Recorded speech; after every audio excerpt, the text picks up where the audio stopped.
Welcome back to Byline. I'm John Robson, sitting in for Brian Lilly. Just about everybody remembers this iconic image, a Canadian soldier and a Mohawk warrior in a stare-down during the confrontation over Oka.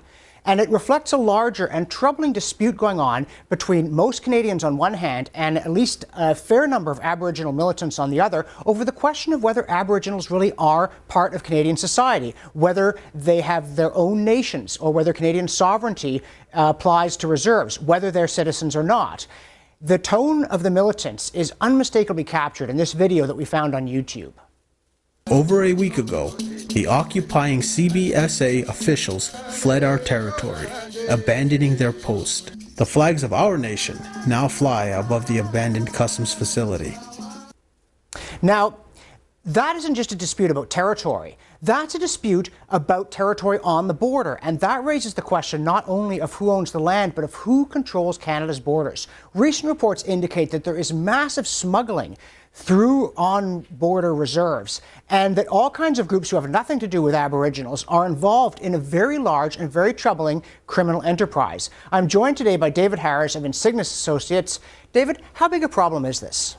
It's a major problem, and in fact, I guess earlier this year it was that the nonpartisan U.S. Government Accounting Office actually identified Canada as a bigger threat on the terrorism level, thanks to this kind of situation, than even Mexico. And part of their rationale appeared to be that, according to their standards, only 32 miles of the 4,000-mile Canada-U.S. frontier was, in their terms, adequately policed by the U.S. border authorities.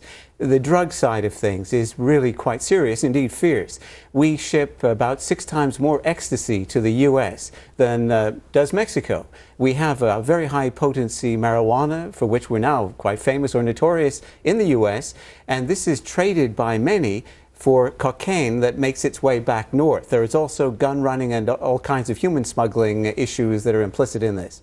And one of the most frightening things to me is that smuggling drugs, which are high value for volume, drills holes in the border through which people can then take almost anything. The smugglers are not necessarily fussy about what they're doing. And that, I think, is what gives rise to the terrorist threat. Once the holes exist, bad guys as well as bad things can move back and forth between them. Well, that's it. And we know as part of that when you have human smuggling, it could be any number and different kinds of humans involved. We believe, in that sense, we have some kind of vicarious responsibility, at the very least, for sex slavery in the United States, some of the major centers, because people are brought in, some of them from Asia, for example, and they are in effect condemned to the most hideous of lives in Canada, to be sure, but also in the United States. And if you've got a kind of expressway that is established across countries, that expressway could be put to multiple uses, not least moving terrorists and their weapons. And that's no small thing in a world in which the weapons and material of mass destruction are also now preoccupying U.S. authorities.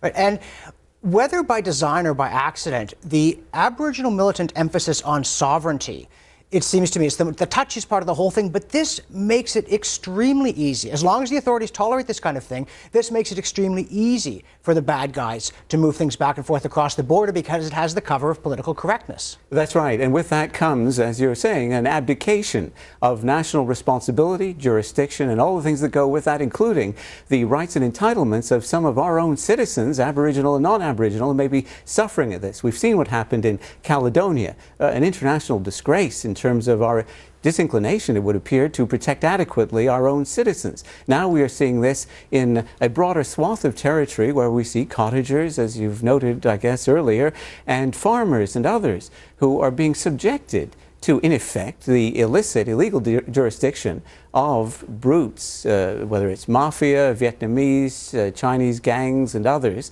who impose their will and find frequently, and too frequently, in fact, occasional police forces indicating that they don't really want to get involved. They don't really want to do their duty.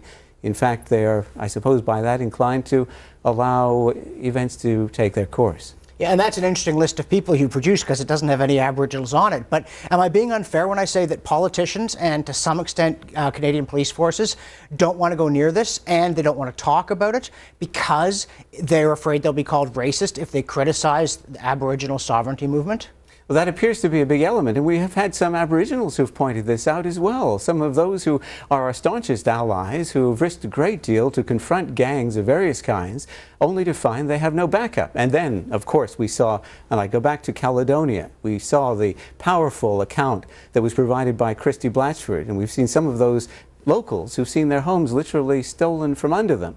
So it's a serious thing. And then we recently saw Vic Taves, the minister, of course, responsible for some of the security areas that are now in trouble, facing farmers and others in difficulty. And a bit curiously, from an account I read recently in the public domain, suggesting that he might change the law in order to reinforce the ability of those individual citizens to apply some kind of right to self-defense, when of course what we need is to ensure that the rule of law holds, and that means enforcing the laws we do have through an active police organization.